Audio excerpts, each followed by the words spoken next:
Bienvenue à tous dans mon challenge 4 semaines pour parler anglais. Chaque jour on avance pas à pas pour que tu puisses enfin parler anglais simplement et avec confiance. Donc suis-moi et découvrons ensemble les bases. Aujourd'hui on est mercredi et qui dit mercredi dit grammaire.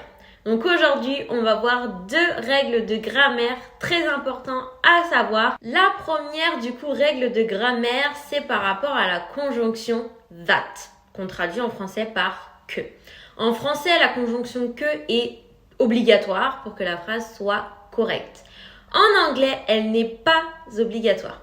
Donc par exemple, si je veux dire I think that football is interesting, mais je peux également dire I think football is interesting.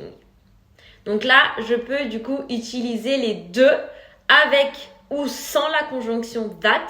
Dans tous les cas, les deux phrases sont correctes et veulent dire exactement la même chose. La deuxième règle de grammaire très importante, c'est si vous voulez utiliser love et hate. Si jamais vous avez un deuxième verbe qui vient après l'un de ces deux verbes, dans ces cas-là, le deuxième verbe, faudra le mettre en ing car ce sera un verbe au gérondif. Donc par exemple, I love playing basketball, but I hate watching football on TV, for example.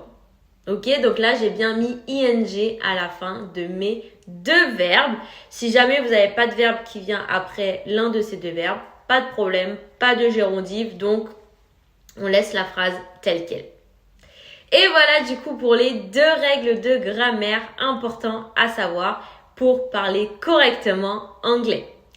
À ton tour, dis-moi ce que tu penses de, en utilisant that et sans utiliser that.